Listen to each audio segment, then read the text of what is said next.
Bienvenue dans Épargnez-moi les détails, le podcast qui booste vos envies d'investir. L'épargne est un enjeu de société. Vous voulez passer d'épargnant à investisseur? Alors ce podcast est fait pour vous. De l'éducation financière, des solutions qui correspondent à vos aspirations et qui sont adaptées au mode de consommation d'aujourd'hui. Je suis Didier Testo, journaliste, fondateur de la Bourse et la Vie TV, et chaque mois, je recevrai Christophe Descoran, le fondateur de MoneyOne.fr. Il cassera les codes, sortira des sentiers battus financiers et réinventera l'épargne immobilière pour une nouvelle vision de vos finances personnelles. Christophe Descoran, bonjour. Bonjour. Vous êtes le président de MoneyOne.fr. Alors, on va parler d'investisseurs avertis qui n'ont pas tous le même âge. Quels produits, quels objectifs, justement, quelle épargne? C'est une question qu'on se pose souvent en fonction de son âge. Alors, je confirme, c'est une question qu'on nous pose très souvent. Je dois acheter quoi parce que j'ai tel âge. Donc, mécaniquement, et c'est toujours comme tout, hein, c'est pas une science exacte. L'âge ne peut pas tout définir en termes de bien fondé d'investissement. Mais il y a quand même quelques grandes logiques qui sont très cohérentes selon son âge. Donc, l'âge, ça va déterminer une capacité d'horizon de placement, selon le capital que l'on a. Et puis, ça a une influence souvent sur la vie personnelle et professionnelle. Selon son âge, on n'est pas au même niveau à titre personnel et professionnel.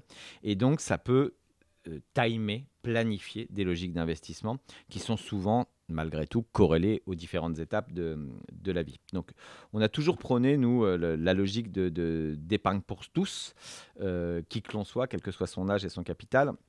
Et quelle que soit sa capacité financière, on doit pouvoir accéder à l'investissement, à de l'investissement de qualité et au bon prix. Donc, c'est un peu comme Tintin, quand on est de 7 à 77 ans, on doit avoir une réponse. Alors, Christophe, j'ai 20 ans. J'entre dans le monde du travail. Comment ça se passe? Alors effectivement, 20 ans, c'est probablement la décennie la vingtaine dans laquelle on rentre dans le monde du travail, début de l'indépendance, les premiers salaires, voilà. Donc pour nous, le bien fondé, c'est de se créer la culture. Une chose qu'on voit, qu'on remarque et qu'on nous dit souvent d'ailleurs, dans les besoins de pédagogie ou d'information qui nous sont demandés, c'est qu'il y a un déficit de culture sur la manière dont fonctionnent les marchés, etc.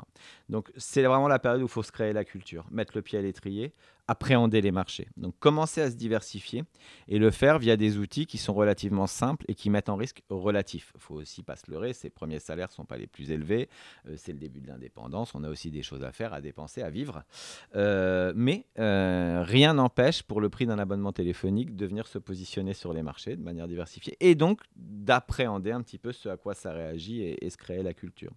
Donc moi j'ai envie de dire que c'est vraiment la décennie sur laquelle on doit commencer à regarder ce que c'est que l'immobilier, regarder ce que sont un petit peu les marchés financiers à travers des versements programmés et puis une très bonne idée que moi, mon père à l'époque m'avait donnée, c'est que ça vaut le coup de prendre date sur les enveloppes fiscales.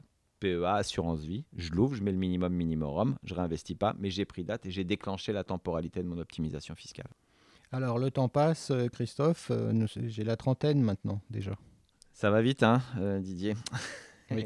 Et oui. Alors là, souvent, la trentaine, on a commencé à constituer la vie de famille. On est un pays, en France, le français, c'est un gros investisseur d'immobilier. Il adore détenir la pierre, sa résidence principale, etc. C'est souvent là où on se situe.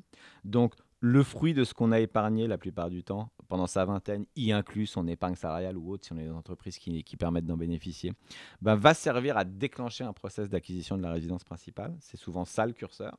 Donc, appel au crédit. On installe la famille, etc. etc. C'est les logiques de priorité intrinsèque, humaine, assez cohérentes. Et puis, s'il y a du différentiel, de la marge, alors là aussi, et qu'on préserve de la capacité de crédit, on peut commencer à aller dans des choses où on va constituer de la capitalisation dans le temps. On va répondre à des objectifs un peu plus futurs, justement ces fameux enfants, leurs études à venir, etc. etc. Et donc, on peut faire appel au levier.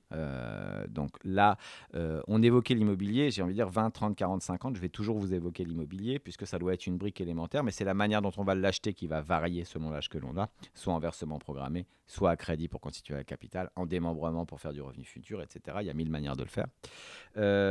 Et donc, ça va être un petit peu ça la philosophie. Et puis, on va commencer à allouer un peu plus dans les enveloppes fiscales que l'on a ouvertes pendant sa vingtaine, puisque là, elles vont être en optimisation fiscale. Donc, c'est le bon moment, c'est le bon timing.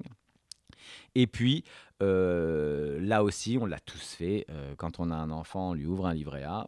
Il y a aujourd'hui plein d'autres manières de venir gagner de l'argent pour ses enfants. Surtout que la plupart du temps, on le fait sur 18 ans. Donc, sur cette durée-là, on a évidemment la capacité de faire des versements programmés intelligents. Alors on continue, hein, on est vers la quarantaine, voire les quinquas. Comment on aborde cette période-là? Est-ce qu'en 40, peut-être on ne pense pas encore à la retraite? Peut-être que c'est un tort d'ailleurs. Mais les années futures en temps d'épargne, justement. Alors, effectivement, quadra quinquas, on pense plus ou moins à la retraite. En tout cas, c'est une bonne idée de commencer à y penser.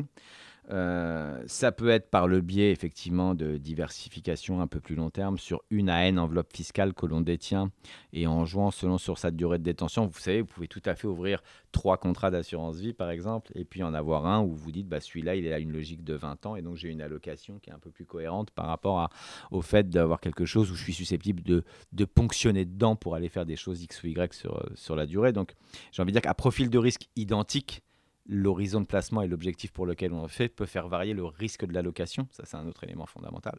Et c'est à ça que servent d'ailleurs les conseils. Mais oui, ça commence à devenir plutôt malin de réfléchir à des enveloppes type PER ou acquisition d'immobilier à revenu futur. On évoquait le démembrement. J'achète avec un prix décoté pour avoir un revenu futur. Et ou des logiques, souvent, c'est là où on commence un peu mieux gagner sa vie aussi, 40, 50. On peut avoir des logiques fiscales et donc vouloir s'optimiser fiscalement. Il y a différentes manières de le faire, mais c'est un petit peu ça la philosophie. Ça veut dire que, quel que soit l'âge, tout de même, on trouve des éléments cohérents ou on va dire similaires. Il va falloir prendre ce risque d'investissement, un risque qui va s'avérer utile pour les années futures. Exactement. Alors, quel que soit l'âge, effectivement, on va être à peu près sur les mêmes logiques selon un horizon de placement cohérent. C'est la manière dont on va l'opérer ou les montants qu'on va y apporter qui va être différente.